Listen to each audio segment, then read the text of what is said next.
All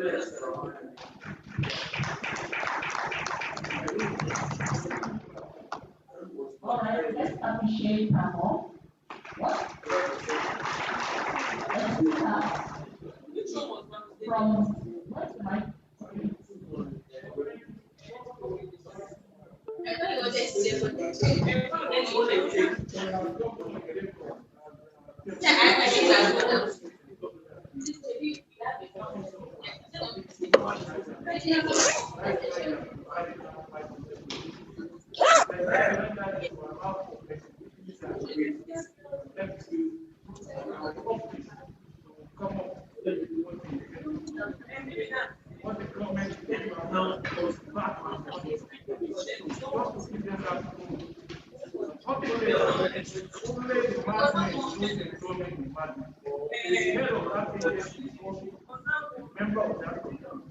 So that they can know what it is. They know where to go. To be able to determine what is happening. The government is back and what it is. That's Please let us check the former ones again.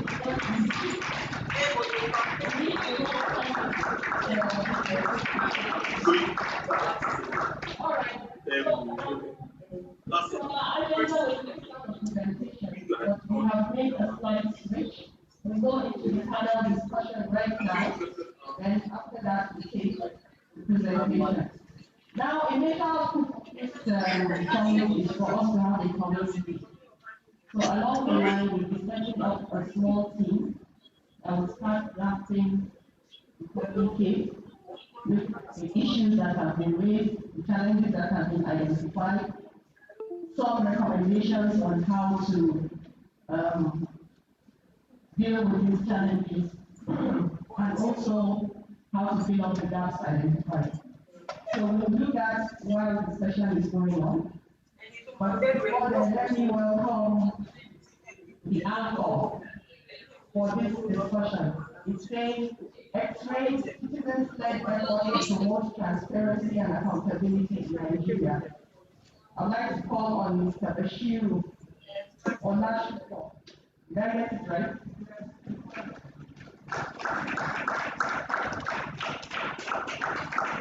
All right, welcome, sir. He's going to lead us through this process, and he would invite the speakers and also moderate the session. You're welcome, sir. Good afternoon, distinguished ladies and gentlemen, especially to the authority to be the one fixed to anchor this session.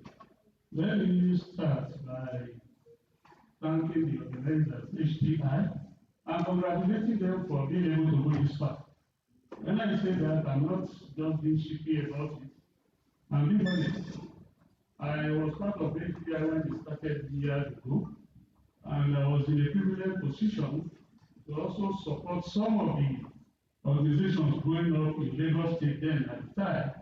And I can tell you, within 5 years, most of them have fizzled out. So today, I think it's something to be proud of that API has been able to survive, and they are here still watching.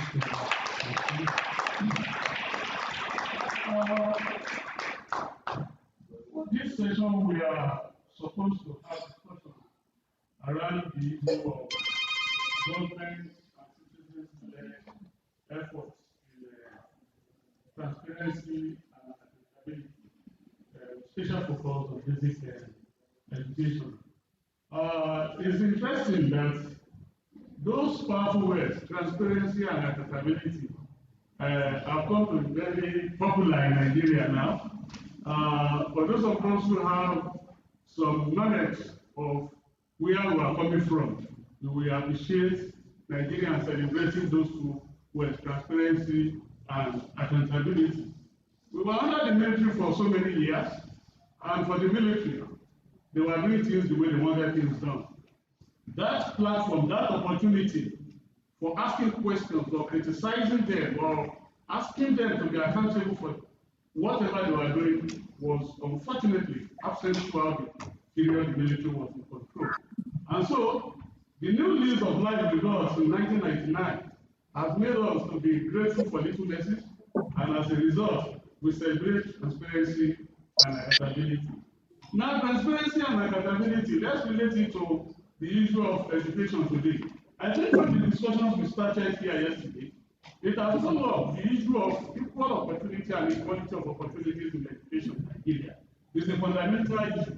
Equal opportunity is dealing with access to education. And when you talk of equality of opportunity, you are discussing the quality of education that the individual that have access to education is getting. So that if my son in Ogun State and your daughter in Enugu State, under the context of free and compulsory primary education, have access to education, what guarantee do we have that the quality of what is being taught in Ogun or Lagos is the same as what the child in Enugu gets? That is where the issue of equality of opportunity comes in. And interestingly, we discovered that equality has to do with equality. Equality of opportunity is quality. Now, talking about equality, it has to do with the budgeting system, the materials that are available, the quality of teachers, the number of teachers, the learning environment, the teaching aids, all those things are involved in it.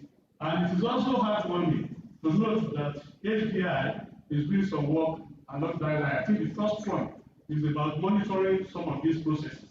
When I was told to answer this, they asked me for how they will introduce me, and I said, let me go here and introduce myself. For most people, I'm Bashir Olashupo, but for a lot of people, the name is simply Bash Olashupo.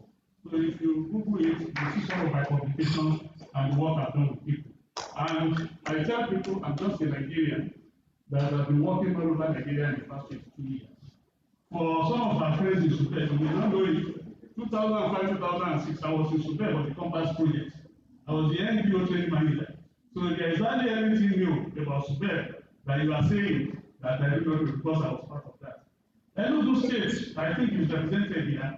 In 2002, I was there to train the members of the House of Assembly of Enugu State on the process and procedure of legislation in Enugu State. Which other state? Kaduna State, I was a party to setting up the peace condition you have in Kaduna State today, resolving the IMF issue, what people call the Shite issue, and then the crisis in Southern Kaduna, especially the one that started in Nite in 2016. It was in this very hall I brought to Southern Kaduna People's Union to have dialogue sessions, and then the Fulanis to only protest. I don't think there is any state in Nigeria are not working, and I'm proud that at least I've been able to pay my dues. And I hope one day all of us will sign and say we are where we want to be. Now to the business of the day. I'm going to invite those who are going to discuss the issues of today. We have been told that you don't share somebody's name in the absence of the person. So they are the ones who know it. They are the ones who engage with this issue.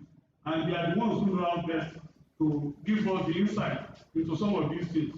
With the concept of democracy, we've been talking about issues of monitoring and oversight function. Unfortunately, the oversight function got to the point that it almost became a license for blackmailing organizations and institutions to make settlement for people in the legislature in the name of calling for oversight function. And unfortunately, too, the civil society got involved in monitoring some of these activities, the budgeting process, the utilization of resources, and so on. But I can say it without fear of being contradicted, that even at the PTA level, we've had situations where PTA executive members also go to meet contractors, executive projects, harass them, threaten them just because they wanted some gratification. So it's neither here nor there, but above all, I think we should be grateful that we have moved a step beyond where we were, and we have to keep on that. So let me quickly invite now. Surprised as it is when they told me that they decided to take life. I know the people from the village will never leave me alone. So if I take some life here. You are all smiling at this, not laugh for me. Yes. So if the people from the village do not get anything, they have also supported my life. Thank you very much. So let me quickly invite to the high table or the middle table, whichever, for this discussion. The first person I will call on is Honorable Alawiye, the chairman of the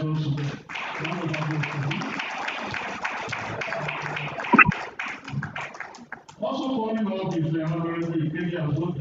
And go to that. Then Ifeoma Oyokushi, Program Director, PPBC. Chair.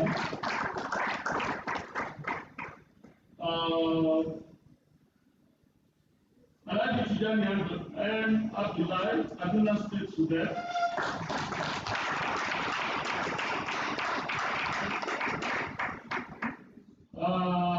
Kaduna State today, I understand the chair still out. We hope these people to join us, or else we'll be writing as an award. And then finally, we are expecting the person from Budget. But that's the truth of that person is not here now. But if eventually these two persons come to join us, for the sake of one rate of time, please, can we appoint somebody here as our timekeeper? Or please, can you do that for us? Each of them will have 5 minutes. Once the person has spoken for 4 minutes, you write 1 minute more, just let the person know so that we can, yes, you give the signal that the person has 1 more minute so that we don't waste time. So, more or less, this is going to be an experience sharing session, and those who don't know it best are those we have on the agenda. Once again, the topic is X-raying government and citizens-led efforts to promote transparency and accountability in Nigeria, with special focus on basic education. So we start with,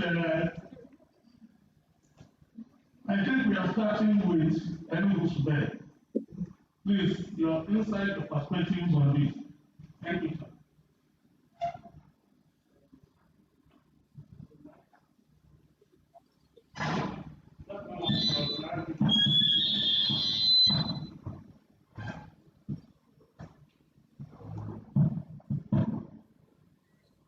Thank you. Honorable distinguished ladies and gentlemen, good afternoon. In Enugu State, we have done so much to make an environment conducive for our teachers and our children. In the last 10 months, we executed 327 projects between May and July, January 31st. And the main aim of fast-tracking this process is to make sure we have enough spaces in the various schools to be well spaced out. We also provided with over 70,000 chairs, both for the pupils and for the teachers. And this we do across the local government areas. We, as much as possible, reach out to various communities, encourage them to fish out schools that have challenges there. They write to us, we request for pictures, and the President General of those various communities, the traditional rulers, the head of the schools, also encourage to sign and endorse that request, and we address them as they come. We've also been doing a lot of training of the teachers and the head teachers in the various schools. And we try as much as possible to scale them up so that we keep to the COVID-19 protocols. We've also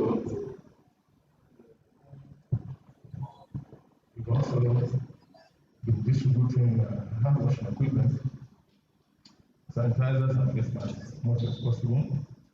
We've been carrying out a school radio program, the radio and also on the television. That has been going on too for over 10 months now.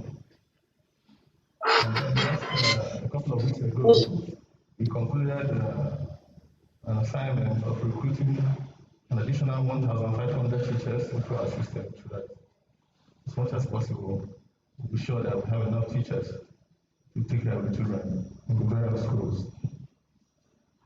We have also been carrying out intensive monitoring of the learning process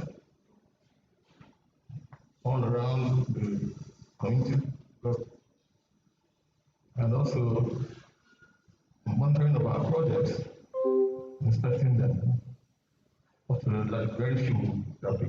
a couple of weeks ago. Interestingly, our government is very patient friendly.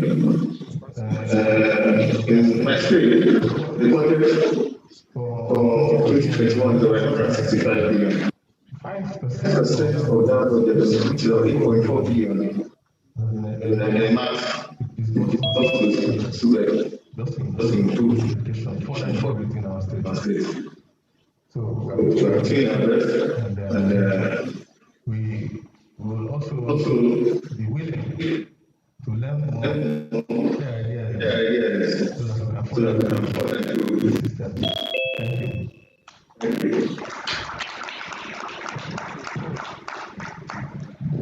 Thank you very much. Thank you very much.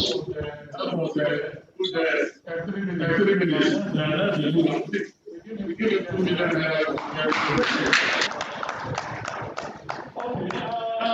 Basically, we're discussing the information exam. Services provisioning and by students. I think we should be looking at other perspectives of what the situation has been in terms of transparency, which has to do with part of the system that was made available in the last presentation, and then accountability, the processes of asking questions, breaking those to charge, to be accountable either to the children, the community leaders, stakeholders. So we don't have Kaduna State. Kaduna.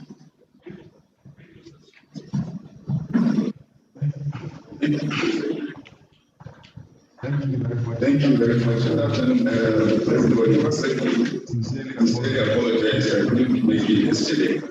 My director of school was here. So, I'm happy that everyone has spoken and learned about Kaduna. I don't need to say much. You know, a lot about what Kaduna is doing. They are being pioneers in a number of areas, especially the open contracting government.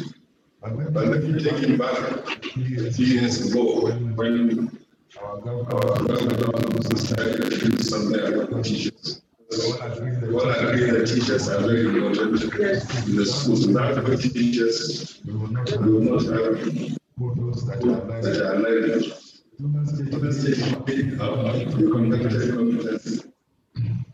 And as a result, the Kaduna State government had to fire a lot of teachers and recruit new ones. So that is where the governor's crusade began. And along the same line, the Kaduna State government is one of the few states that have implemented the minimum wage. And I'm proud to say that Kaduna State has not owed any teacher any monthly salary. We know that some states have difficulties, but Kaduna State has devoted a lot of attention to teacher welfare. We've also conducted training. Our teacher strength is now something like 38,000. As a matter of fact, Kaduna State has more employees than the Kaduna State government.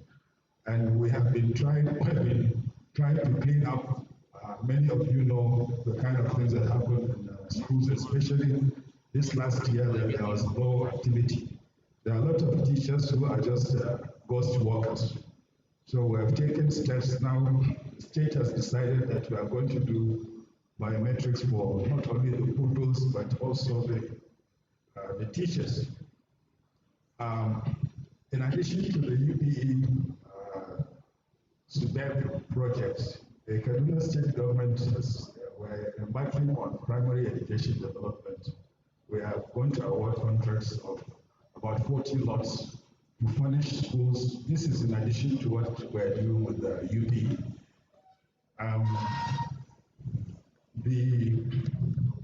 We experienced problems like many states with projects unimplemented. And as a result, we had a backlog of 3 years projects, 2017 to 2019. Last year, The process was started, but the governor was not happy because, as you know, when you say open contract, the cost for this UV is about 7 billion.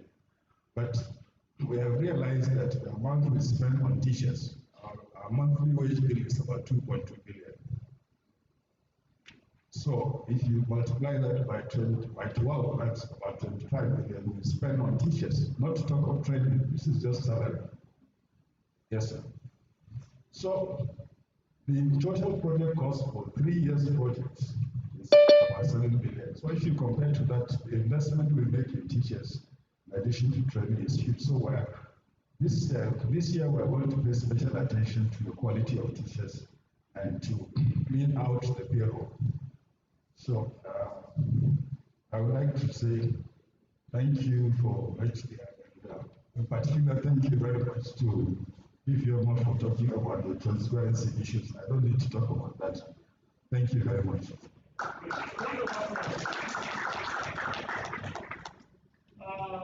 Thank you very much, sir. That's another perspective.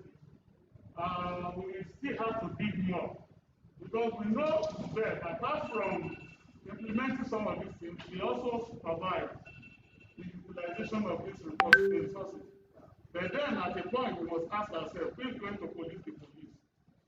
So we need people who also try to be the ones to counter the narratives of Subeb and whoever to either affirm what they have said, what they are doing, or to say we have positions on how we can improve it. And I think that is where the civil society is actually involved. They are really helping to do this, and we are hoping we get some perspective from the civil society representatives. So permit me now at this point to invite to the high table the person of Tolu Lope Adedoye from Budget Foundation, Abuja. I think is around.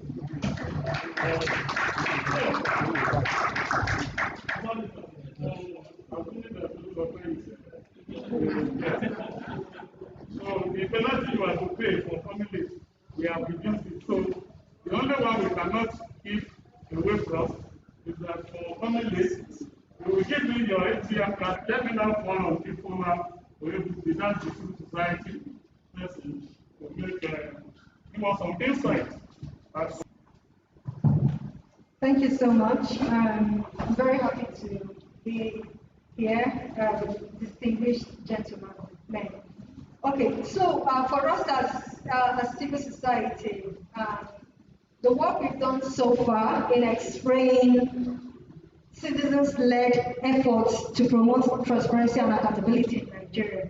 Our work is basically around policy. We do a lot of things around policy reforms, supporting government to take up some of these policies, but using evidence, right? And I think that was what my last presentation dealt on.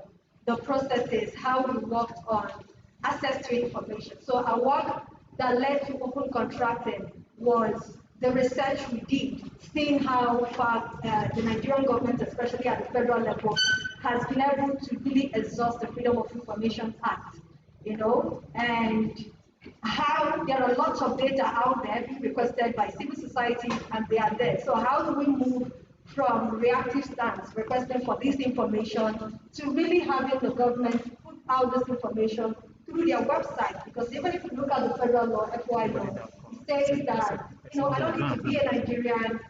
Government can also leverage electronic, tools, which is their website, using their online presence to put out this information. And that's what led us to, to start doing advocacy on what's the next step for Nigeria, which is the uptake of open contracting, that not just Kaduna, but 3 years down the line, we have like 7 to 10 states in Nigeria doing open contracting.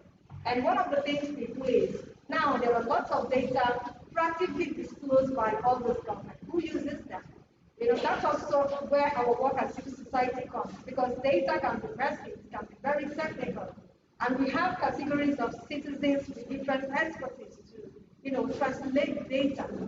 So our work is to make sure that the data that have been put out there, that we harness them and we break it down in different ways, that people who are tech savvy, who can interpret data, can use it. But also looking at digitally excluded communities who translate data in a way that if a village woman sees this data, she's seeing the pots of money that is there. And when she sees the pot of money, she knows that the money that they talk about, and she can be able to really relate to that. So looking at civil societies at the level, different people at the level where this project are delivered, we try as much as we can to use creative messages, local languages, we translate data, which is fantastically the work of budget also does that. I'm sure to speak about it. So we try as much as we can to break down all this data in different ways that different people can also relate to them. We also do what we call community-based monitoring. And what that means is when you have all these UBEC projects at different parts of the country, we try to work with youth organizations at that place. If your state has an OCDS portal, you have to care about it. So it's not like having a behavioral change. Even when we do direction as youth, let's also care about our future. Let's also care about how public projects are being delivered within our communities. And just to say that nothing is more beautiful than when people who things affect, are the ones who are empowered to monitor this because they relate to it, they're passionate about it, and they give you evidence-based feedback that you need. So we work with the youth from all over the country. We train them on how to assess data, how to mine data, how to analyze, how to do monitoring. We also try to go beyond that by providing a tool like lines. Have like a sort of offline-based solution where people who don't have access to all these technical platforms can actually reach out to us. So we have radios, we have toll-free lines that communities can actually, when they have access to data, we've already broken down, they monitor the project, they revert back to us as a civil society. We don't have the power to effect anything, but we work in collaboration, like Kaduna State, we work with Kaduna. We are technically like staff of Kaduna State, and also the Bureau at the federal level, showing the synergy between government and civil society. So we get all those feedback, we relay it back to policymakers, to government agencies, look at how much you're spending, look at the impact. This is what people think about the project you're also delivering. And we do a lot of training. We do a lot of training to train government agencies on open contracting. We train them on how to put out, how to even appreciate open contracting. So you appreciate open contracting, you put out information. So let me just stop here. Thank you very much. Please repeat that. What about the civil society perspective, which is a little bit different from what we have been hearing from the government side? Three things I noted when we were talking. One is the issue of feedback in the processes they have, and that is very, very important. The second one is the ownership by the beneficiaries. At least if they are involved in the process, they know it belongs to them, and so they have to be protective of whatever resources or structures they are able to put in place. And the final one, which is also very important, is the language of communication. In terms of when you start writing some of these beautiful things in an esoteric language that is only those who are educated at the highest level that know or can understand what you are saying, I think there is also a problem there. The community people should be able to engage with the information you are passing across. Let me give you an example.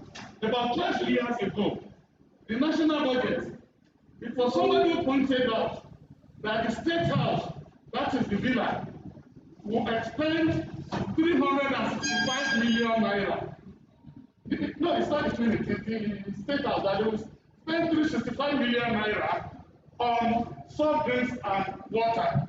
And the person now highlighted that we have 365 days in a year. So if you are spending 365 million on water, bottled water and mineral, it means you spend 1 million naira a day to provide water and mineral for how many people?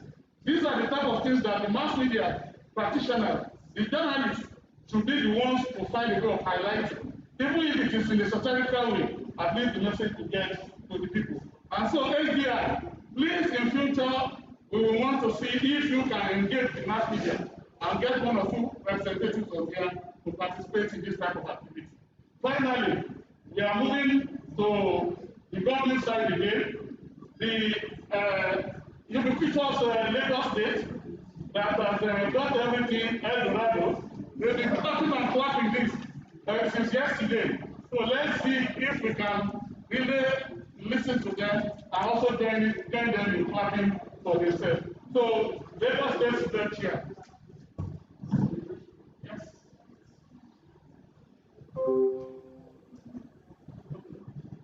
Hello. Please, my attention has been going to the fathers. There is another House of Assembly discussion going on at the back. So please, all houses of assembly dissolved and all borders closed. Embargo on all justice. No keke must be and no pay must keke. Because of why? Thank you very much. Let me quickly go into the topic. And in addressing the topic, I'm going to completely depart from the traditional way of making speeches in this type of gathering, in the sense that I'm going to be practical and real in whatever submission I want to make here. In Lagos, we focus on three major areas. We have three major criteria that is working for us, ensuring that there's probity, accountability, transparency, and all that involved. And the number one thing is leadership. And how do I mean? We believe in institutions, enduring institutions, institutions that are sustainable and practicable. We believe in legal framework, we believe in legislative framework. So we focus more on our, SOP, standard operating procedure, things that can guide us in how we do our things. So our institutions have been assisting us in making some of these transparency and accountability issues we are facing in Lagos. That is number one. Number two is relevance, and I believe some of the panelists has alluded to that. Relevance in the sense that we should be able to make our abilities relevant to the host community. Part of what you just mentioned is using the language of the community to make out some of the issues, some of this transparency agenda we want to push forward. The community must begin to take ownership, and they have been doing that in Lagos State. That is why we believe in Lagos State that education requires partnerships. Community engagement is key. That is why we have been trying as much as possible to involve all the NGOs. For instance, in Lagos, if you want to do our open contracting exercise, organizations such as HDI, they can bear me witness, have been invited to come and monitor and see what we are doing in Lagos. That is one of the things that is working for us. We make it open. We want people to come and see what we are doing. It is a public exercise anyway. Why do we have to? Why does it have to be shrouded in secrecy? So we invite people and we want people to come. So openness has been one of the key factors that is working for us. Another area we look at is spirituality. And spirituality to us is a very, very broad term, in the sense that it has nothing to do with material and physical things. It has to do with the love, you understand, concern, care, passion for what you are doing as a community, as a government. You must show love, you must show care, you must show concern in what you do. That has also been working for us in Lagos State. We ensure that we put passion into what we do. We are very, very anticipatory and proactive in whatever we do. We do assessments, we do scanning. When you scan, you are able to know what is happening to you. You should be able to identify the problem. You should be able to know and realize that there's a problem. And you go to the next stage, which is the realization stage.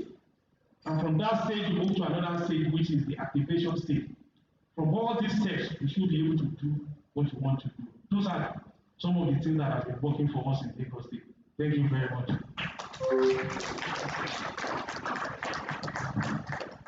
Without me even saying, the people have decided to clap for you.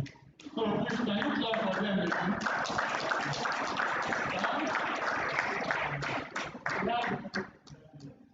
You have 10 minutes. That's a good one too. So we'll decide when we are ready to give you. Maybe we'll get you a new deluxe van to take you to Lagos. Thank you very much. We must also take note of one major change that the chair of Lagos mentioned. Institutions are imperative, they are extremely important in the workings of all our organizations and our systems.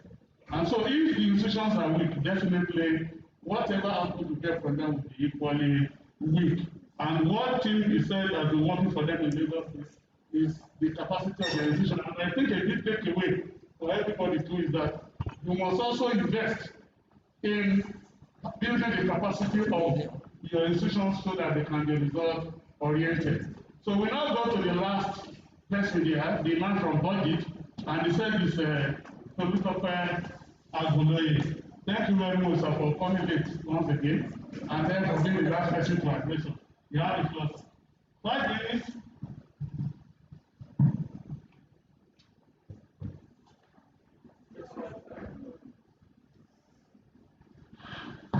Hello, okay. Apologies for coming late. I think I also need to apologize. I guess I got mixed up with so many engagements. So I have to come here. I'm happy to see my colleague from PPDC, Ifema, and representatives from the government side, especially from the suburban and the state level. Now, for budget, how do we carry out our engagement in ensuring that transparency and accountability is achieved? And I'm happy to hear that the steps that the Lagos State Suburban Chairman highlighted. Now, for us at budget, one thing I always say when I want to talk about transparency and accountability is that most of us have this assumption that corruption starts at the procurement level. Rather, it starts at the budget. Now, the budget is a place where, if you don't get it right, it gives room for every other opportunity for corruption. Now, for us at budget, what we do is we pick up the budget, we analyze, then we visualize. Now, the visualization could be in explainer videos, it could be in infographics. However, we discovered that grandmas, grandpas in the villages don't understand what infographics are. Rather, if you do a town hall meeting and do a sensitization program or awareness program on budgeting, on issues around the projects that have been cited in their community, you get to get their attention. And that is what we do our budget, to move it away from analyzing then to engagement with the people at the grassroots. Now, Makato is funding budget, HDI, PPDC, and most of these people focus more on the state level. But for us at budget, we try to take a step further to say, can we concentrate on the constituency projects? Because we know that there are lots of issues around the constituency project.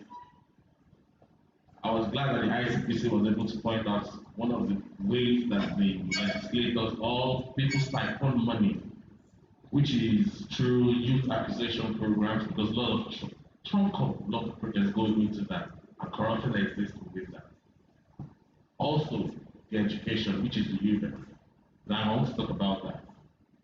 Now, because our budget is not explicit or clear enough, most of the project line items that have been highlighted to the budget need a further breakdown.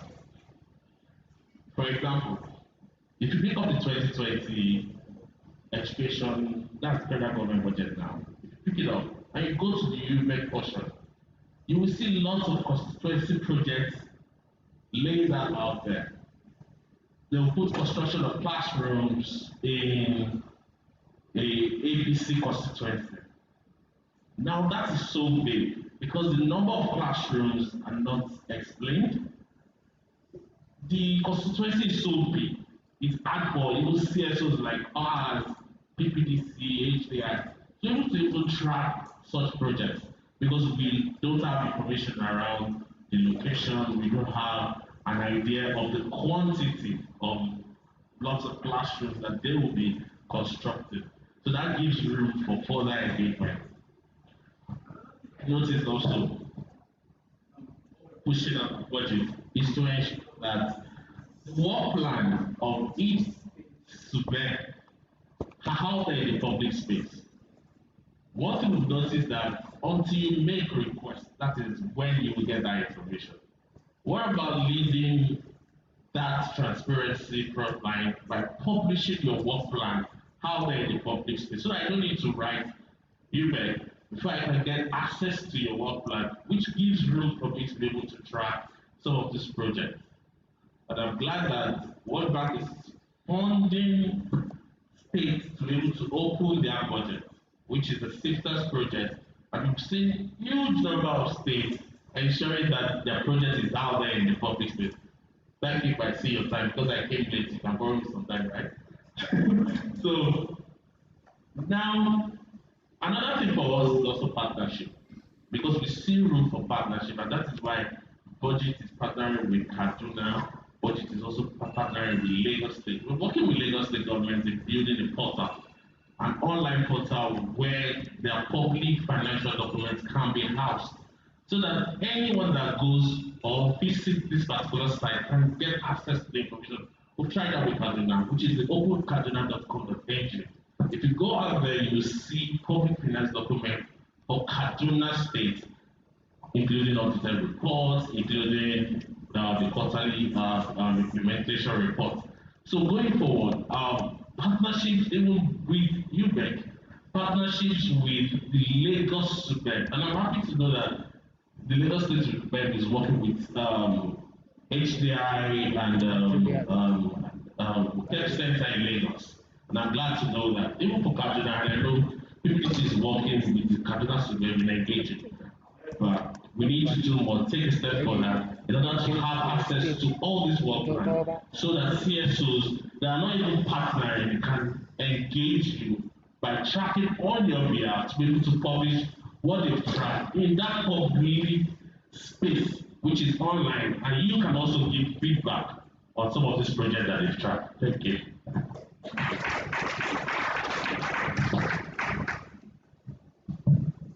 Okay, please, another round of applause for this. We spoke extensively about partnership, and that is something very important. It threw light on certain things that most of we take for granted. For instance, if they say they are going to build classrooms in the community, and the number is not stated, even when it is stated, I think it is the responsibility of the community, where proper partnership works, for them to monitor the quality of materials they are going to use in building the classroom. We have seen structures that are built that within 6 months, you will not believe it's the same structure that is 10 million of naira on. And I must say this, things are gradually improving. I'm aware that some years back, the process through which they prepare the national budget is laughable. What people do is what and this. This column, last year we have it, to bring it again this year, there should be inflation rate, 10%. So if we spend 500 million last year, we make it 550 million this year. It's there. And that is why, within the system themselves, they knew what they were doing. To get Patricia Ete out of office that time, it was that thing they exploited. They exploited because when they put it the previous year that building was renovated, the following year it was repeated, and people just had a way of packing the money and making away with it. About 3 days ago, I also had somebody to review the work plan of some international organizations that will be engaged in the Northeast. I'm talking about primary education. I saw where they said, first year, we will buy 300 and 3,500 laptops for teachers. The same place, the same furniture, the same laptop was repeated in all the 5 years. And I asked the question, are you leaving this to be presented? And the person said yes. I said, you will look stupid if people start asking questions about this. It does not make sense. Sometimes you have to put yourself in the position of the people. You are buying furniture, tables and chairs for teachers for this year. And next year, the same amount of money, the same amount of furniture for the same group of teachers you want to buy next year. It doesn't really make sense. But those are processes that get approved, and then there is room for people to play around with the money. Somebody also mentioned something here, I think yesterday, that I want to draw attention to. No, I think it was today that person said that his own children are in the private schools because of the situation we have in public schools. It depends on where you are talking about.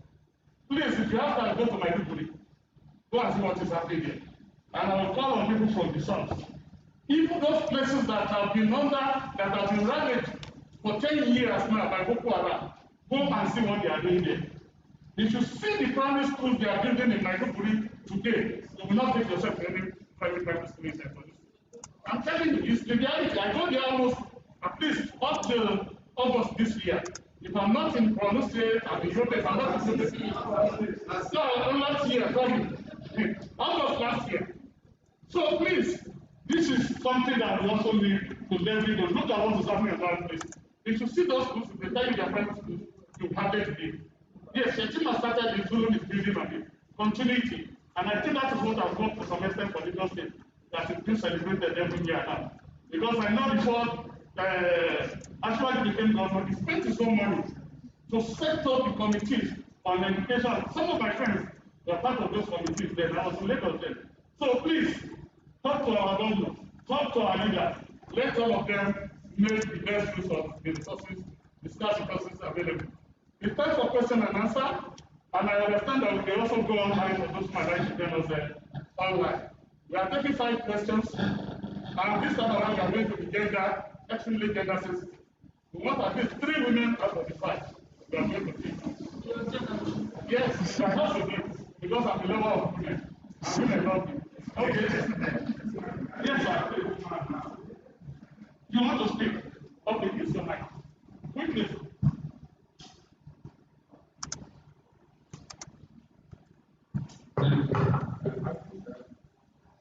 Having budget is here. The point I was making about the spending on 3-year projects, then along with UB about 8 billion. When our salary bill for the year is 25 billion. This is what I told Code when they came to me and said they want to monitor our projects. And it happens in the federal budget.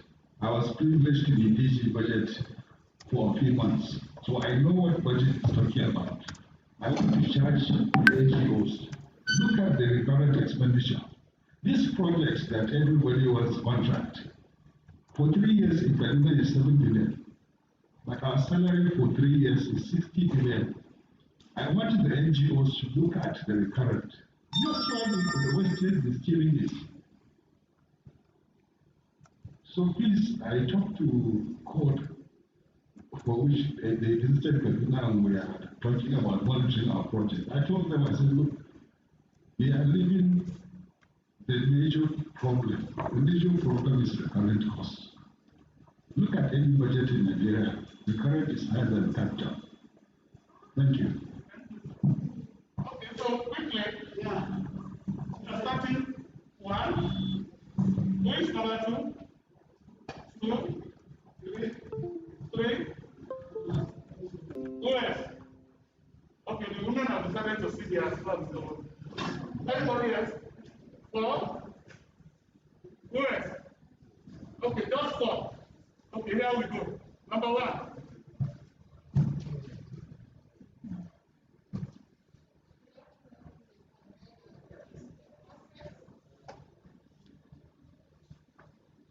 That's 1 minute gone.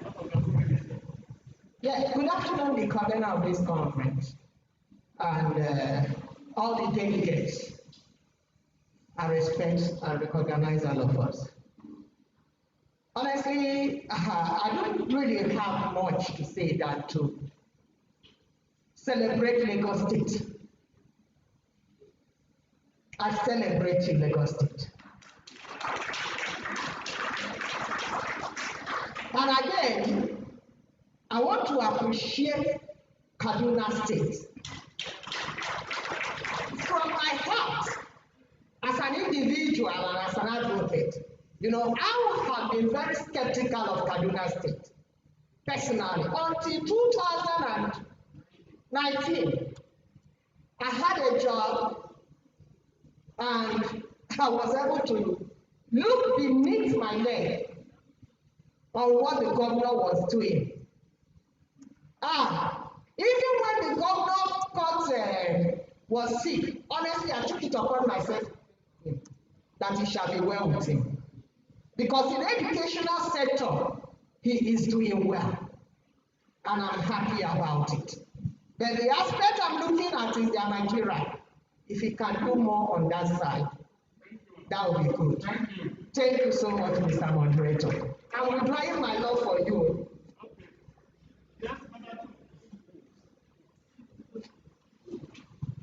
Mr. Moderator, the panel of discussants, my name is Sadiq from Kaduna State. To me, I can say, in any platform I happen to be there, I say sometimes COVID-19 is a blessing to us because it has opened a dimension where we have seen our weaknesses and we try to scale up so that we will be equal to the challenge. But having said that, as accountability and transparency is concerned, I think we are doing a little better by saying we have now not only within the state, but even within Senate, we have the e-governance. Everything is open. From the proposal to the approval is open in the portal where everybody will see whatever it is done. Thank you very much, sir. But lastly, I just want to say there is a need to go inward and share ideas between one state to another. It's going to go a long way in sharing ideas and exchanging views so that it will actually assist in the administration and implementation of most of these countries. Thank you very much. Thank you very much, sir. Number 3.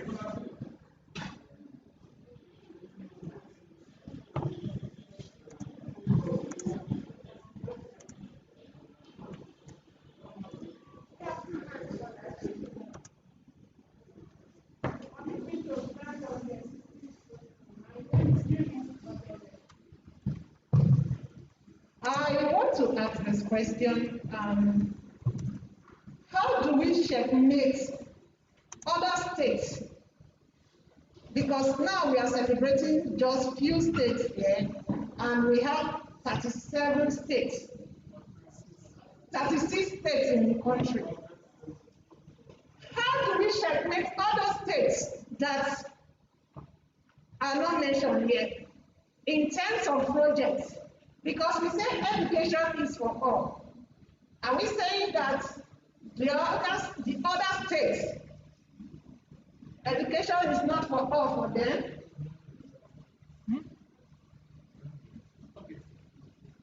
Okay, thank you very much. I think one of our panelists will be able to respond to that. The last question, that's the last one. Thank you very much, sir. I want to disabuse the mind of our anchor that some PTA, they go to contractors to demand money. It may be happening in some area, but in our own area, I can't comment it God. Permit me to say this. Mobolayi Bank Anthony Junior Secondary School in Yaba, when the construction was going on, I was coming from our central PTA meeting on that day, and I said, let me run to that school and see the contractor. So I saw the contractor and I told him that I have not come here to collect one cover from you. If you give me 1 million naira, I will not take it from you. But I am the messenger of the parents. work that you are doing, you better do good job for us. Don't do any shoddy job. You may say that you're not coming to this school because you have the money to take your children to overseas or to private schools in Nigeria. If you do something that is bad, God will judge you. If nobody judges you, God will judge you. Could you believe me? I did not know.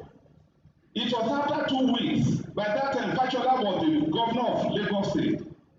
And he used to inspect all the projects around 12 in the night, stroke 1 a.m.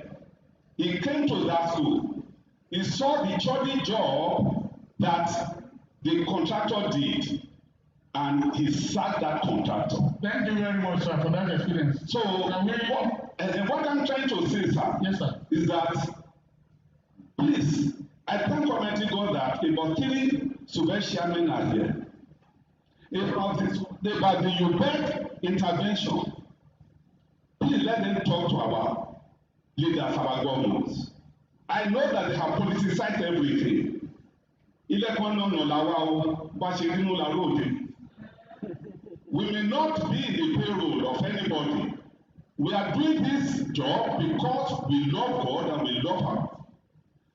The way they distribute the projects, in some of the states, we are not happy about it. Let them know that if UBEC releases the money, the counter funding of the state is from the tax from all the local governments in the state. And as a result, and they will concentrate the project on some very particular local government because they have people in the politics. It is wrong. Let them correct that error. Thank you very much. Thank you, sir. Sir, just quickly to introduce your mic too, before the thing gets too cold. Please, what I said was not a general campaign I'm trying to prove, but from the experience. And you started by saying that you went to a place and you told the contractor that you have not come for money, you should not give you money. It's just like the Nigerian police. You get to the police station, they say the police is your friend. If the police is actually a friend, and they are friendly, and they behave in friendly manner, they do not need to advertise that they are a friend. They say you do not need, the tiger does not need to shout, it's tiger. When you start shouting your tiger, it means that thing seems to be happening. You may not be the direct culprit, you may not be directly involved, then you cannot close our eyes to it. Secondly, and this is important for all of us, they say young brothers go inside to discuss. They dodge and they come out holding each other and slapping each other at the back. It means they've gone inside to seek themselves. This type of forum is also an opportunity for us to tell ourselves the bitter truth. They have mentioned something very important, and please, it's not only Lagos, every other state. Let's make this a takeaway. There should be equity and fairness in the distribution of the project. Last question now. I want to really appreciate God for the caliber of people we have for this summit. My first question goes to the former, Mr. Former, before you people introduced the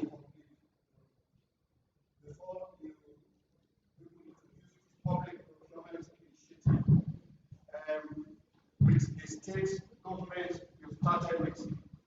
Did you study the past projects they ran before you took over? Number one. Number two, while you are signing an MOU with them, was it that you just entered into an MOU without bargaining for a percentage? Then, of course. Number three, how do you measure your progress now with what you made from ground? That's for you. Then on the other hand, you realize that we're in Nigeria and it's like there's a system. There are people that have studied the system, they have employed people in the system, and they have taught the people what they should do in the system. So there is a manipulative default system that when you come in and you are trying to make certain corrections, they will tell you, boy, you are not supposed to be here. You push aside, and at the end of the day, you just discover the system keep going and going. And of course, finally, you also discover that some people who talk transparency here today, by the time you get close to what they do, you'll be surprised. You know, they have actually built up a kind of fence around them that when you have opportunity to come close to them to pinpoint certain things, you cannot access them because they already have people that surrounded them from penetrating them. Okay, thank you, sir. Yeah. Yeah. Now, who goes first?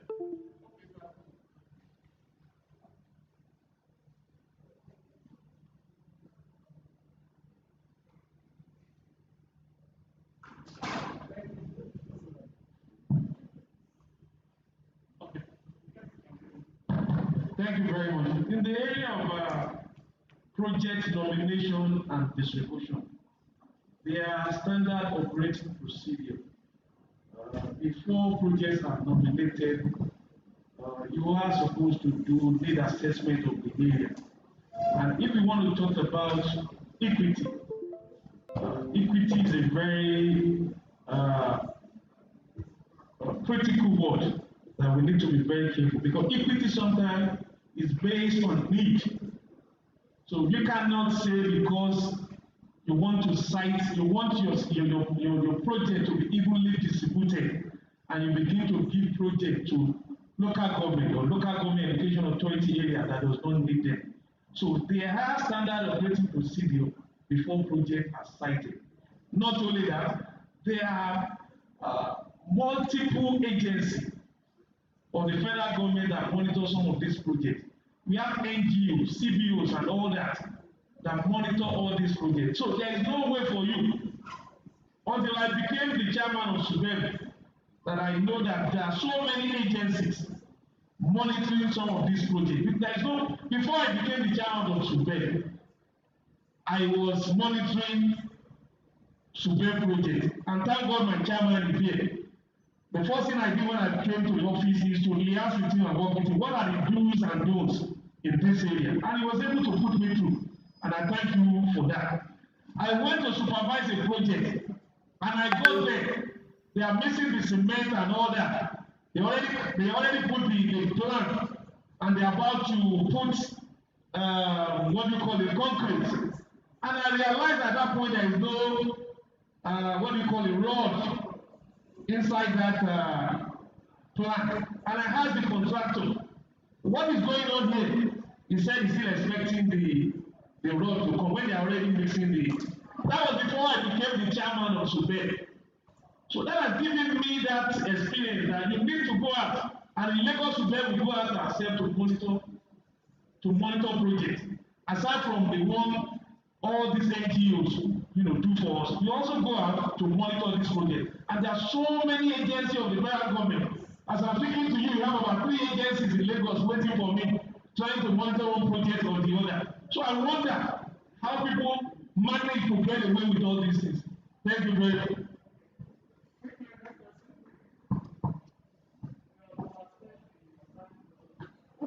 So I just want to quickly respond to just taking off from where he stopped and the specific questions to me. Just so to say, I think every procurement in Nigeria goes through a process, right? And we know we have laws, and we also know there's always some kind of disconnect between law and then what is being practiced. And I think it's also a call for civil societies who do monitoring. It's not sometimes we just wait throughout the tail end of the project when it's delivered, but even the process that birthed those projects. There's a procurement law. Each state has a procurement law that guides how public goods and services are procured. We need to request for this information. We need to start testing the applicability of FOI Act in the state, because it starts with access to information, requesting for this information, monitoring the procurement, the bidding process. Was it advertised? Did they even follow? Because it's very possible that if you see any collusion or any abnormality, believe me, there will be something fishy about the project before we even talk about going to the field. And I think we need to mobilize more. We need to get people. We need to change our mentality. This mentality of public project is nobody's project. People leave behind. Sometimes you see public project being constructed. Someone is living there. And if you ask them who they do this, they say they don't know. They stay in a family from Abuja. The family is a contractor. And then the contractor comes and tells them, I've been directed to give you. But that mentality of, I have a jeep, I can always navigate across these bad roads, it doesn't concern me. We have to stop it. We have to change. We don't have another country but Nigeria. We need to care more. And we need to do more. It's a call for action for all of us. And then someone also asked about how do we checkmate state. It's good that celebrating these people. Years ago, 3 years ago, 10 years ago, I'm not sure we were celebrating them. We can't compel government to do something because you have to even agree. Why are you in government? It's for service, right? We should stop saying government or public offices as, it's a gift from God. We can do whatever we want. We need to start knowing that it's service, right? You have to be motivated. If you see the way Kaduna and Lagos states are being motivated, it's for you to also go back to your state and say, do this. And there are lots of incentives out there for states to jump on. Tolu and I talked about the World Bank Start program, State Fiscal Sustainability and Accountability Program. It has about 7 DLIs, disbursement-linked indicators, and different. He talked about the one on open budgeting, where states are publishing their budget.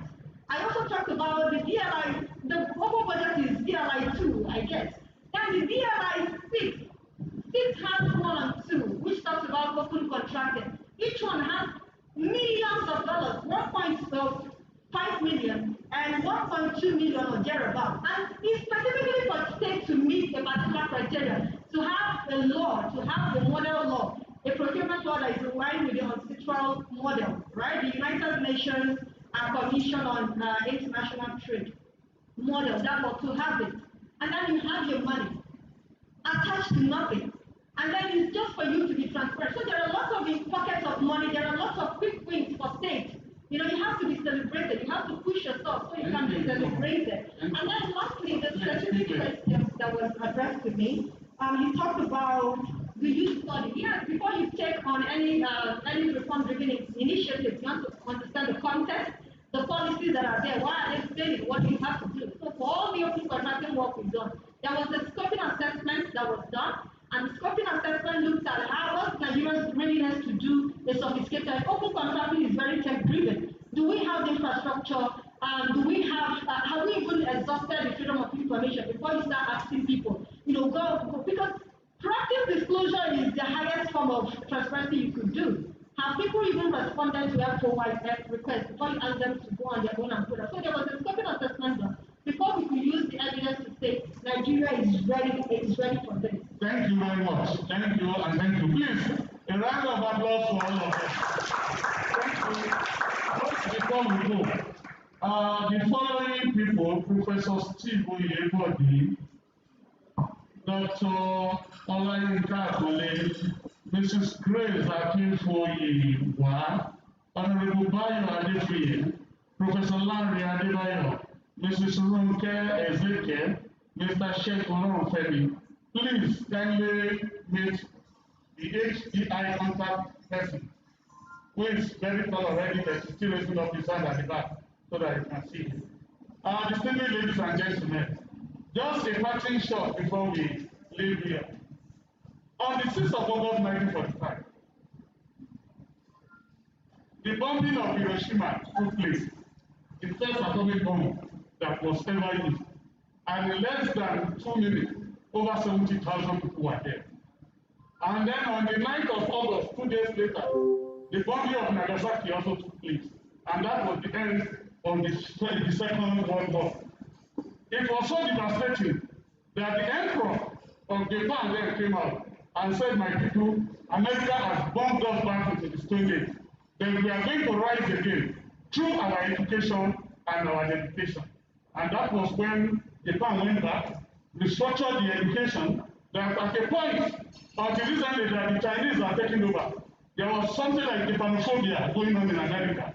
Even in Nigeria, so all your Toyota, your batteries, your Mitsubishi, all those things are made in Japan. COVID-19 is an opportunity for us to rise and look inward again and see how we can move to the next level. Thank you very much, everybody. And thank you very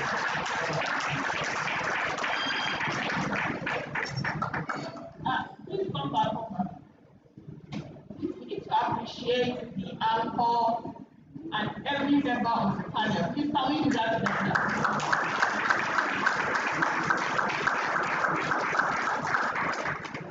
All right, thank you so much for the alcohol. Time has been fast spent.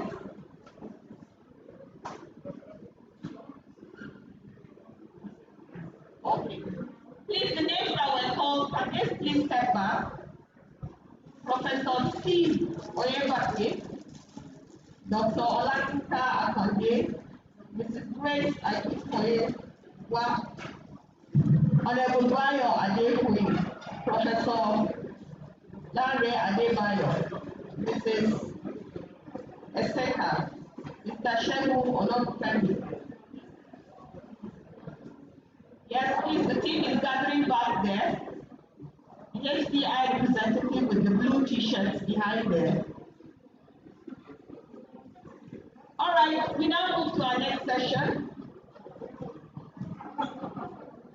We have a presentation from Dr. James Reddy. All right. So please let's welcome Dr. James.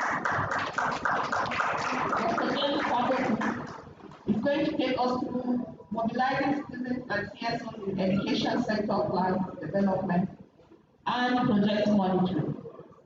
So, Doctor.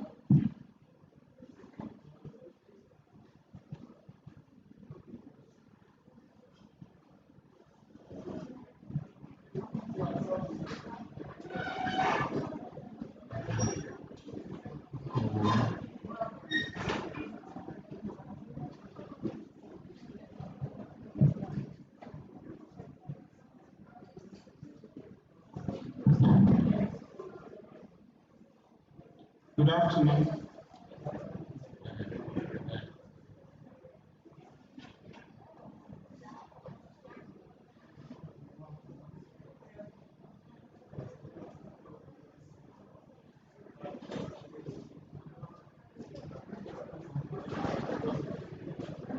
Good afternoon, everybody.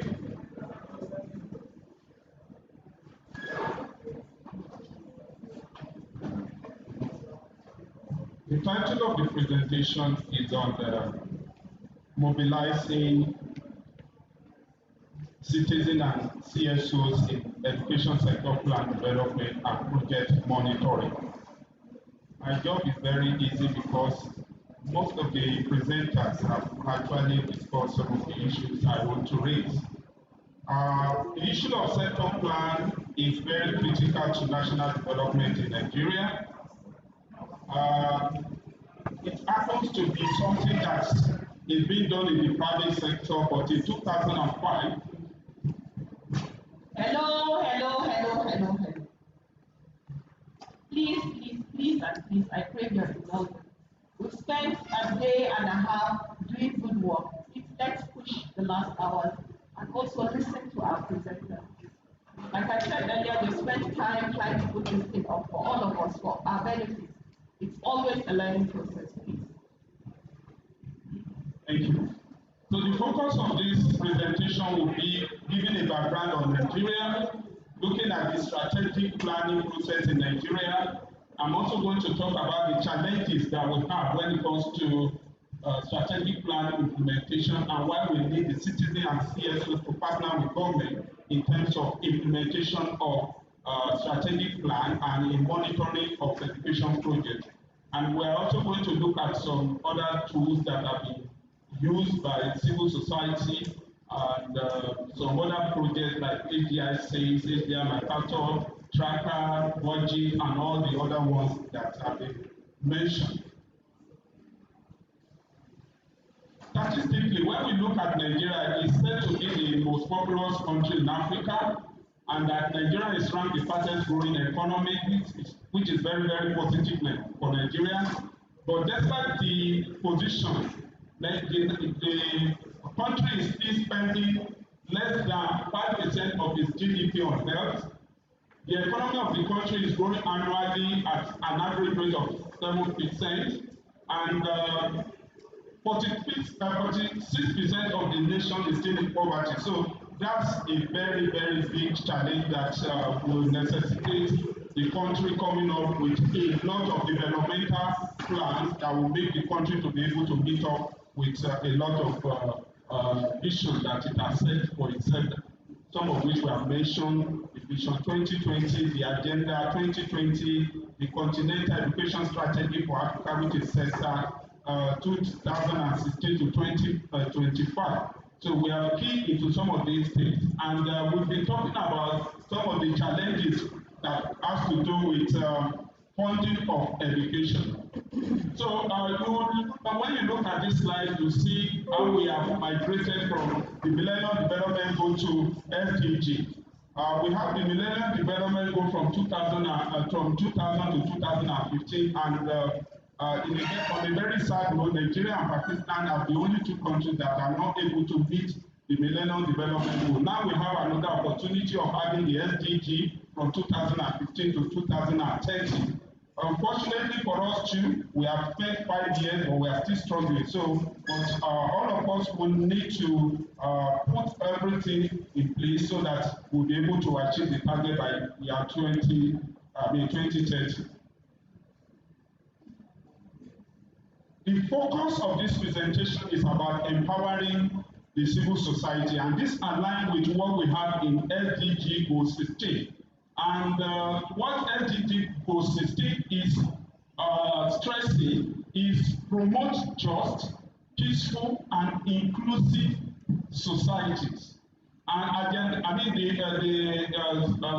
indicator 16.6 is talking about develop effective, accountable, and transparent institutions at all levels. I'm glad to hear from Lagos that part of the key strength that has made Lagos to tick is because of its very strong institution. So our institution needs to be strong, and we also need very strong partners like the civil society, the NGOs, the development partners to be able to support us to be able to achieve our target. Of course, we are looking at Goal 4 in SDG, and Goal 4 is talking about ensuring inclusive and equitable quality education and promote lifelong learning. Our professor yesterday from Ekiti has told us about the importance of lifelong learning. That is something that we need to put a lot of energy if we want to survive in the era of COVID. And of course, whatever plan we are doing, we need to be COVID compliant. Our plan, our curriculum, our education delivery, our financing, our policy, everything now has to actually address the issue of COVID. So whatever plan that we are going to put in place or we are reviewing need to be gender sensitive, need to take care of COVID and some other emergency security that we are facing as a nation. Of course, there have been a lot of effort at the national level to actually ensure that we have a focus in terms of sector plan development. We have the Ministerial Strategic Plan 2019 to 2021. In fact, the minister is meeting with all the head of agency today to review how far that plan has been implemented. Then we also have the National Education Sector Plan. Nigeria has been struggling since 2010. UNESCO was here to support us, but because of the fact that most of the states have not developed their plan, or it became a challenge. But now, in 2019, we now have, for the first time in the history of Nigeria, the National Education Strategic Plan, which is a collation of all the state education sector plan put together so that we can have the National Education Sector Plan, which the state government have also contributed. Then we also have the Million-Term Basic Education Strategic Plan, which UNED has developed, has supported states to be able to do. We also have the national one, and we have the state one, that's the Million-Term Basic Education Strategic Plan. But this plan is developed in the context of the World Bank BESDA project. to cover 2016 to 2019 to 2021. Then we also have the other sector strategies that have been put in place, like some of these operational plan, MTSM, which is the medium-term medium-term sector strategy, and the HDA action plan. With all these plans, the question is, are we inclusive? And I want to take opportunity to do a quick survey. The CSOs that are here, please wave your hand at me. CSOs, were you part and parcel of some of these plans? Were you part and parcel of the development of some of these plans? Or from record, you've heard that other technical staff have participated in the development of these plans, or you have participated in the review? How many of you have participated? Just few. How many of you were part and parcel of SUBEC work plan in your state? You were part and parcel of it, not just monitoring. You were part and parcel of work plan developed by your state SUBEC, which is based on submitted to UBEC. Amen. So these are areas that we want to actually look at and be able to advocate for. Because of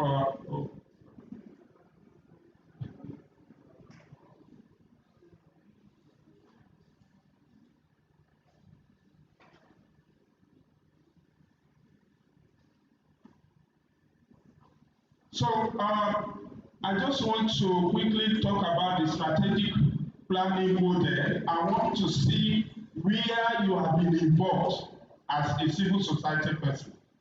We have the ABCD of the strategic plan model. We have the assessment, we have the baseline, we have the component, we have the down to specific, and we have evaluate. Like I've asked from you concerning your involvement in this process, you need to actually be involved so that you can also be part and parcel of the implementation. And I want to actually encourage the state government, especially the state student and the state Ministry of Education, that civil society should be part and parcel of the designing of education sector plan. The citizens need to be part and parcel of it because they also have a stake concerning its implementation. I'm going to talk about some other challenges when it comes to strategic plan implementation. Our strategic plan should not just be a document that we develop and just put on the shelf without implementing. It should be a document that should actually bring a lot of revitalization into the education sector. So we need all stakeholders to be part and parcel of this process so that we can all hold it and see it as a document, see it as something that we want to implement 100%. So, like I said, it should be a participatory process. It started in 2005 with Kaduna, Kano, and Kwara.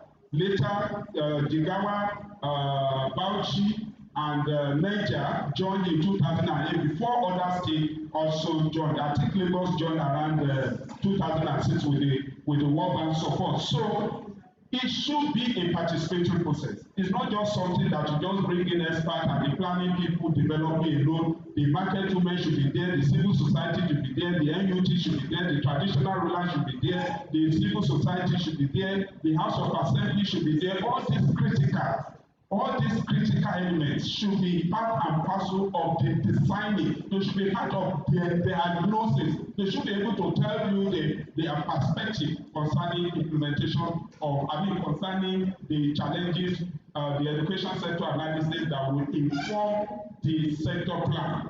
So, like I said here, it should be a participatory process. It should be participatory process designed to allow political leaders and technical experts to find a balance between ambitions and constraints, and to also raise awareness and gain the commitment of a wide range of education stakeholders, which I have mentioned. We need them.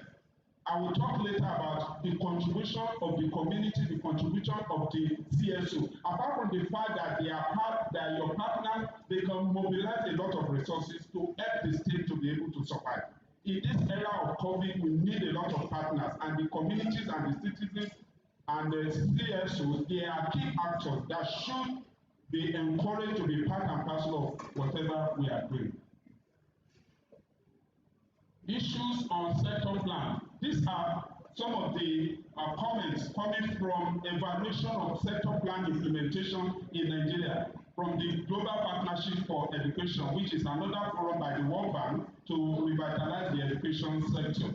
And what that evaluation is showing is that education monitoring is predominantly undertaken at project level. That it is only when sector plan is related to project that we are always very interested in monitoring. And so far the project has phased out, we all go back to the cooler and begin to do our business as usual. No, monitoring should be an ongoing process in Nigeria. Then another one is that dialogue in Nigeria needs to take place at both the federal and the state level. There should be synergy concerning implementation of this plan between the Federal Ministry of Education and the State Ministry of Education. There should be tracking by the Federal Ministry of Education to see how far are states implementing plan. I know we are operating a federative state, but the Federal Ministry of Education and the State Ministry of Education should be dialoguing to see what are the success stories that could be shared. Because of time, I'll just keep some things here. Then another one is that there are a lot of challenges when it comes to strategic plan implementation. A lot of states have developed it. Some organizations also have corporate plan. SUBED has corporate plan, Ministry of Education has sector-wide education plan. But the challenge is implementation. A lot of energy is put into strategic plan process and development, but most of the time we hardly put energy in implementing the plan. And from studies on strategic plan implementation, it's been identified that strategic plan identified failure rate of strategy execution ranging between 50 to 80%. That is, out of 100% of plans that have been developed, there is a failure rate of 50 to 80%. Meaning that only 80% are being implemented, and that is not too good. That is not too good. Looking at the situation concerning education in Nigeria, we need to be able to project into the future. We need to begin to think ahead to know what the population of Nigeria will be in the year 2030, in the year 2050. Do we have the resources to be able to cope? Do we have the numbers of teachers to be able to cope? When we were developing sector plan for state, there was this UNESCO model that was developed for Nigeria. It's called the FC model. What the FC model helps you to do is that once you have a very accurate data, once you input that accurate data, that software, that simulation model has the capacity to give you accurate projection of the resources you will need in the next 15 years. So Nigeria as a country should begin to look at what is the resource gap that we will have in the next possibly 15 years or 10 years that we have concerning SDG. So those are very, very critical parts. I also did a study in Southwest Nigeria trying to look at the implementation of the State Ministry of Education sector plan. And from my finding, the plans are moderately implemented. It's so sad. It's so sad. Maybe the only state that has the success story will be Lagos. But I don't want to celebrate Lagos here today. Also that they will not be so carried away. But I know Lagos is excellent. Especially that our PS here, she deserves a national award because she has been a very strong pillar. When you are talking of Lagos, these are the people and our team that have been making it to work. So, madam, well done. Thank you so much. No, I don't. I couldn't help it. So, financing too is a challenge. And there's one critical element that we have been guided on for a very long time, but we are not still following it. It happens to be the Paris Declaration on Independence. That there should be ownership, there should be alignment, there should be harmonization, there should be managing for results and mutual accountability. How are these critical element of the Paris Declaration for hate effectiveness concerning us as a nation. Are we still owning most of this strategic plan, or we are just saying, this is plan because World want to support us? This is a plan because, yes, PPDC is going to support it. Or this is a plan that we have developed because MacArthur wants to support it. Do we have our own strategic plan? Are we showing ownership? Are we harmonizing it into what we are doing? Or we are just developing it to just suit the developing partners? So we need to move from away from that. Because of time, I'll skip a lot of things. Then let's talk about the issue of human intervention for allocation formula, because this is part and parcel of what we are monitoring as civil society. I deliberately brought it. I used to present it during the SACE project, but for those who will be hearing about it for the first time, or those who have known about it before, we need to talk about it. These are the funds disbursed by the Universal Basic Education Commission in Abuja. Number one is the 15% matching grant. Number two is the 14% education imbalance fund. Number three is the 15% instructional material, 10% professional development, 5% good performance, 2% special education fund, which is 25 million that is being used to address the issue of special needs that was mentioned during the presentation in the morning. Of all these funds, only number one has a condition that you have to bring in 1 billion to get another 1 billion. Others are free. So we need to begin to monitor the implementation of this fund for the projects that they are made for, so that we will be able to get results.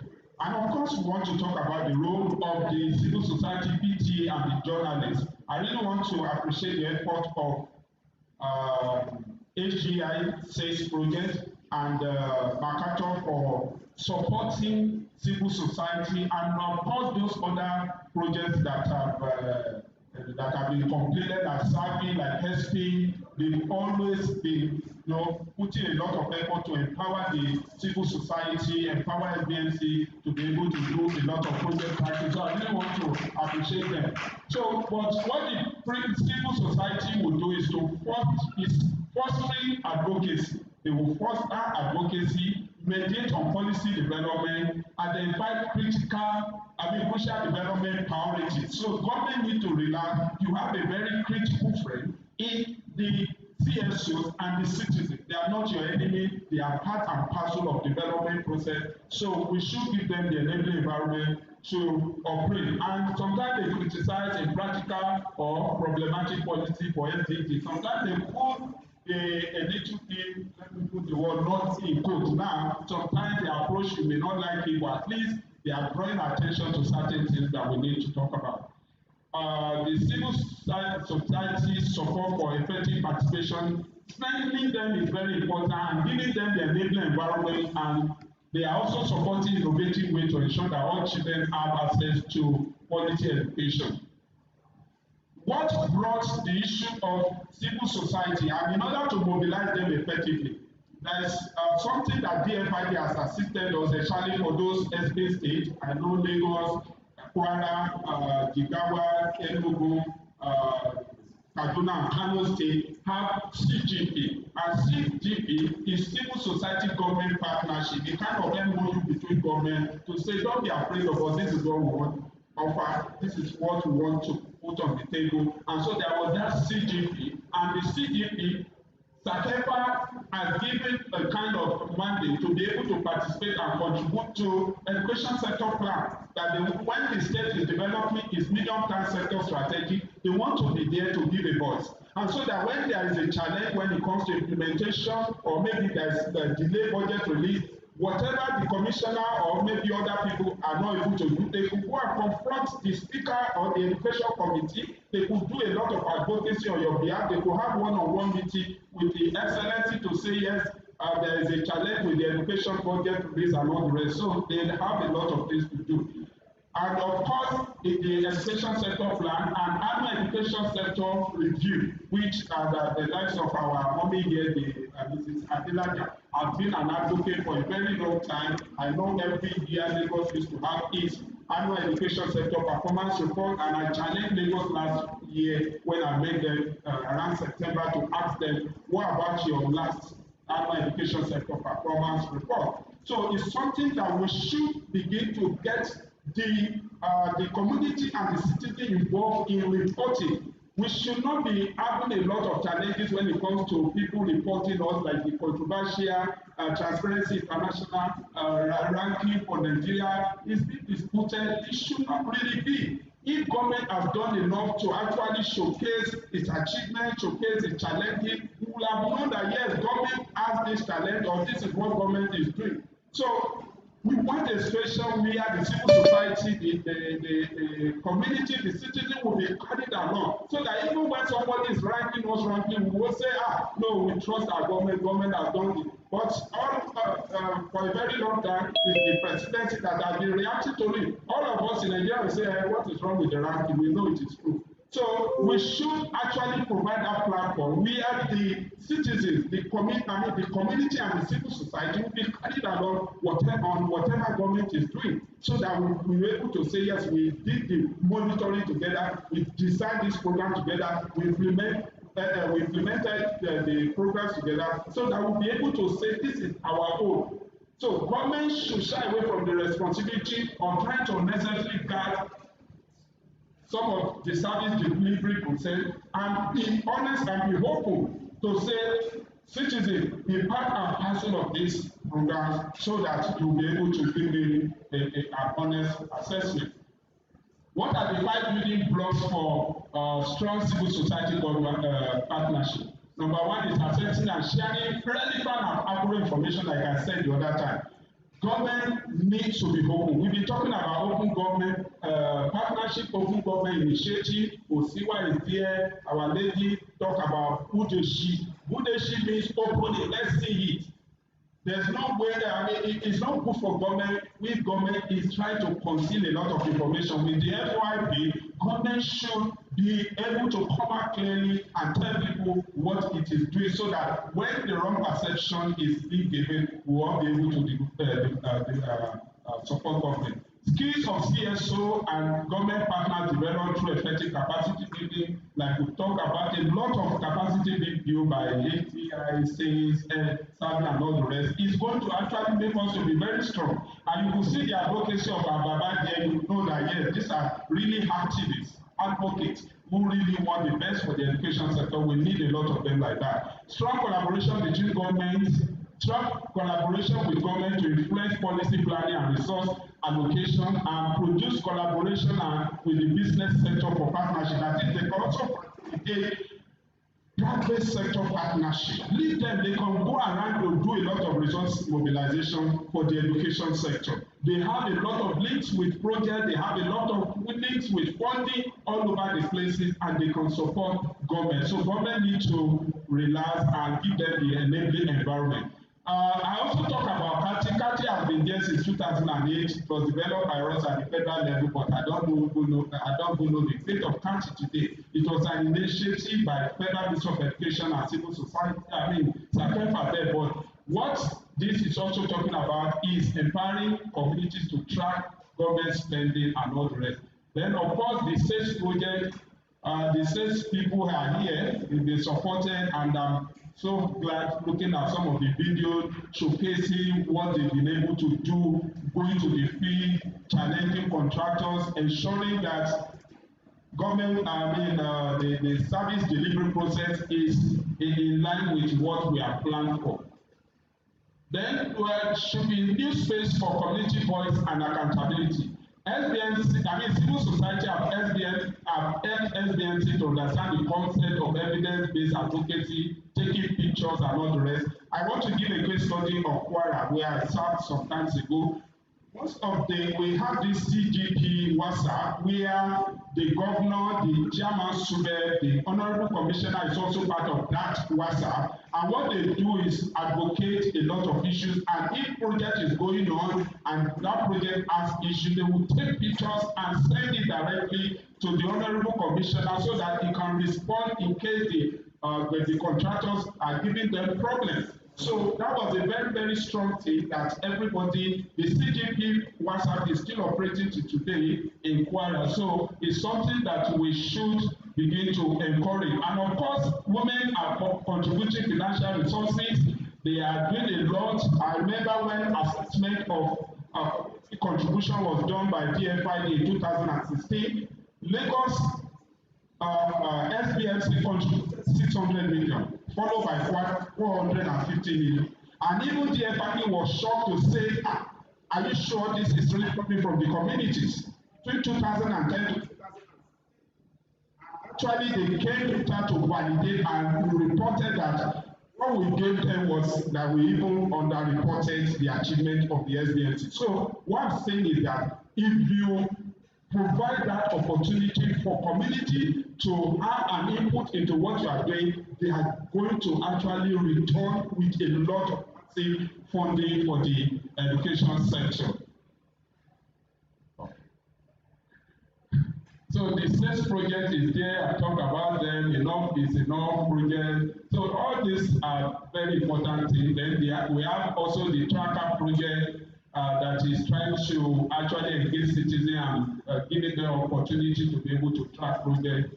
And the citizen report card is not something that is common in Nigeria, but the citizen report card is the citizen trying to, evaluate government based on performance and giving government a kind of recommendation or a kind of assessment report, what they feel about the service delivery process. Is something that we also need as a nation, and I want to actually encourage the likes of HDINIGERIA or Mercator to also invest in this. With all the people you have trained, I think it's very, very important that we can talk about it. But at least the Mercator Foundation has something similar, and I to give a round of applause to Mercator Foundation. There's this report on the project implementation of the UBEC 1 project implementation for 2016 and 17. They have a copy, and that is exactly the kind of thing we want in the citizen report app. Then the model for monitoring is there. We have the demand and the voice, which is very critical. That is, the duty bearer should be held accountable by the right holders. You and I are the right holders. We should hold government accountable to demand for voice and be able to get the opportunity.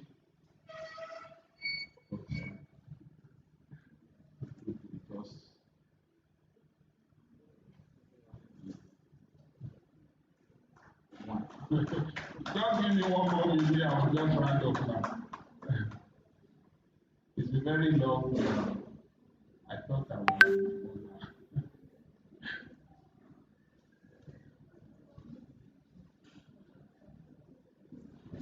So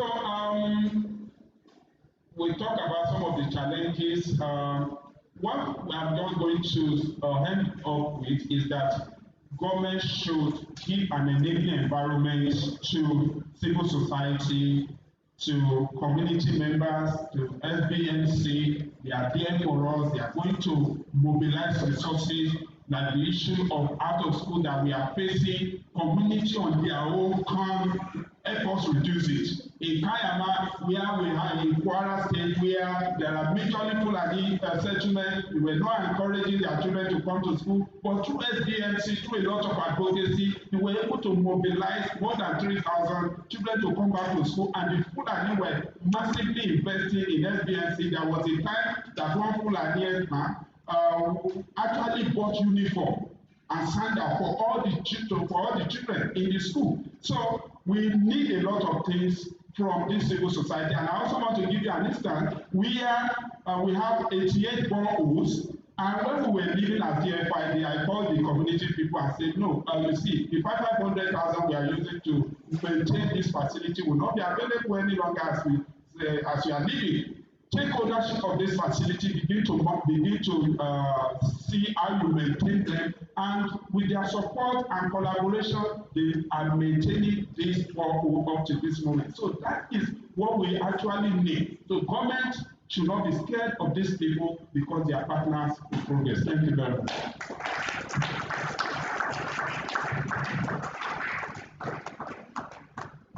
Thank you. Please let's appreciate Dr. Davis again. He has done a very good job. He has told us about how we need to mobilize civil society organizations and citizens in designing, planning, and implementation of projects. And also he spoke about participation, which is very, very important. Participation at all levels, from the conceptualizing to the design, implementation, monitoring, and evaluation. And also, sometimes education money is based on projects, and it should not be so. It should be based on education sector holistically. You have a particular project, you're just monitoring it to the end, painting good stories of SACE, SPA, and co. What are those good stories about Ministry of Education and the education sector as a whole within the whole state? And also, he said there's a need for us to align the plans. SUBEB is having its plan. Other donor agencies, implementation partners are having their plans. Ministry of Education is having their plans. So, align all the plans so that we have one education plan for the state. Then he talked about some of the roles of the SBMCs, the PTA include advocacy for funds, advocacy for better work, and also they should advocate for transparency and accountability. Also their role in terms of mediation and development priorities. He has also talked about the importance of partnership and collaboration. It opens up an avenue for information sharing, and civil society organizations are very good in resource mobilization. They are very good tool for us to use, and if we collaborate, work moves better. So there's this opportunity for collaboration. And also tracking government budget. So budget tracking and also holding the government to account is also one of the key strengths that we need to tap into. And also, it creates a new space for community voice to be heard. Mostly communities are at the lowest level. The civil society organizations engage closer with the community than the government. So, thank you so much, Dr. James. Let's appreciate him again. So, at this point, what we will do is we're going into groups and we're going to incorporate questions. Hi. Let me back her. I'm not going to. I don't really, we're really running out of time. My problem is question people make presentation before they ask their questions. So 1 minute, only 2 people. Okay, please, is there a mic on that table? Okay.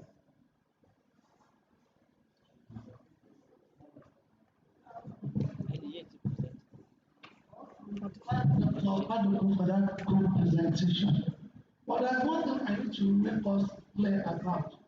Yes, community participation in the process and CSO participation in the preparation of the UBED action plan. I want to look at it this way. The states are not only operating on UBED, they also operate with the state funds. If they are going to track, they want to participate, I think it should not just be on UBED funds, but it should be on all funds from the state. That is on one side, which we are doing in Lagos State. And I want to tell you today, it has sent Mr. Ikusoye SA in Lagos State to let the government appreciate the work that the CSOs are doing with us. But one thing I want to really bring out here, with respect to the Nobel Action Plan, is that it takes process. It's not at SUBEB level, the preparation starts. The preparation ends at SUBEB level. It starts from the schools to the LGAs and then to the ministry. So the involvement may be one kind. I don't know how easy it will be. But I want to bring a template we are using in Lagos State. Annually, by the time it's almost time to prepare the yearly budget, we have what we call budget consultative. It's important what I'm saying. We have what we call budget consultative forum. And at that forum, last year, we even extended and had it in 5 zones in Lagos State. Community leaders, organizations, NGOs, all stakeholders are allowed to attend this program and to come and tell us your view. What are the things you are expecting from government? So that when the budget is to be prepared, all these things will be taken into consideration. Then in addition, they preview the previous year's request to see whether government has listened this and they are taking care of it. Where government is unable to do it, they will let them know why it has not been done, or let them know the stage where the request has reached. So I want to suggest here, for convenience for everybody, that when the plan is ready at SUBEB, they can call a similar meeting called consultative forum. Let all stakeholders, including CSOs, community, come around, look at the plan, give their inputs, before it's finally project to the governor for endorsement. The moment the governor has endorsed, nobody can change anything until it now gets back to UBEC, where the action plan is taken for defense and necessary adjustments are done. Thank you. Thank you very much, sir. Thank you very much. In addition, just for 1 minute, in Lagos we have what is known as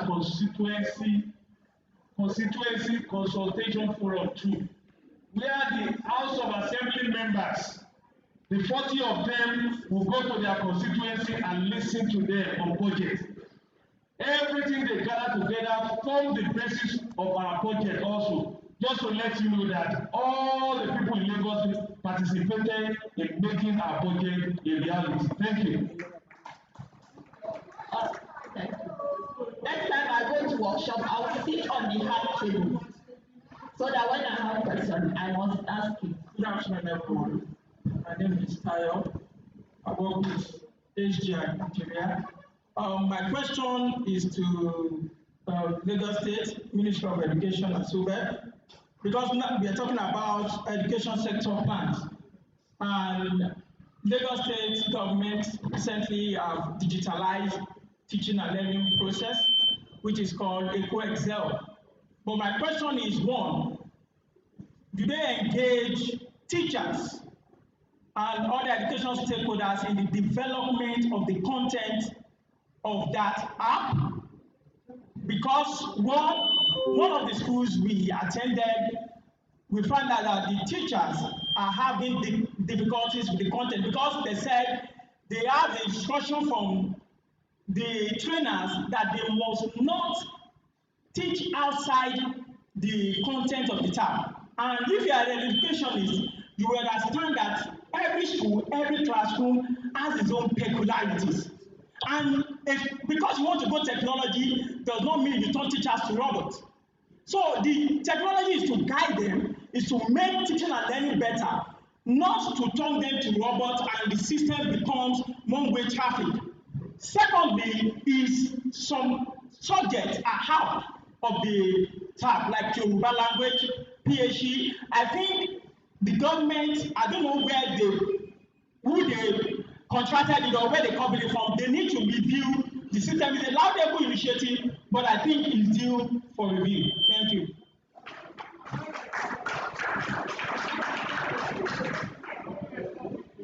Hello?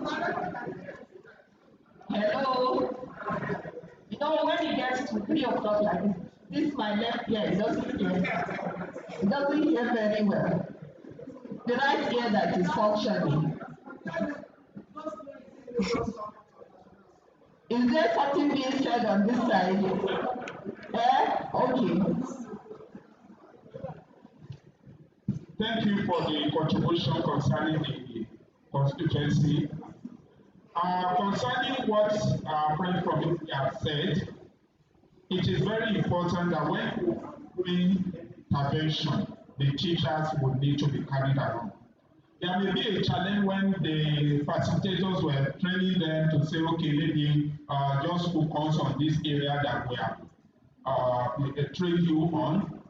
There may be a challenge with that, but you know, as a professional teacher, they should be able to navigate and use the knowledge that is in that app to do a lot of things. That it has not contained all the subjects, I think is an ongoing process. The appointment, which was introduced in Osun State, has similar challenge. So it's just like a pilot. Maybe what I need to talk about, advice to state is that when we are doing things like that, let us pilot a small scale, then later we can upscale and see, so that we can get feedback from, like he's giving us a very useful feedback now to say, oh, these are the challenges. So when we do a small scale, it will give us a lot of input to be able to improve on it and go into large scale for implementation. Thank you. Thank you so much. Thank you so much, James. Thank you so much for your presentation. Please let's appreciate Dr. James again. All of a sudden, my ear is functioning very well now. All right, time has far been spent. A very important part of this summit is for us to come out with a committee. We were supposed to have a group breakout yesterday, but today we're going to do it. So we're going to take numbers 1 to 5. We're going to work in 5 groups. Each group will have a topic that they will deal with from all the presentations we've had in the last 2 days, 1 day plus. So we're going to look at them, bring out the issues, what are those key challenges, and what are the key recommendations to move forward from where we are. So we'll take numbers. Yeah? From where? Okay. We'll start from here. Go ahead. And give the numbers. Numbers.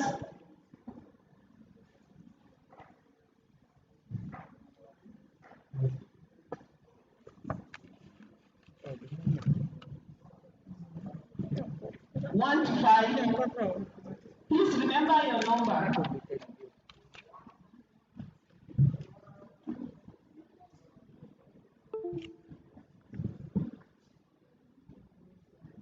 Quickly.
Where's Samuel? Samuel. HDINIGERIA.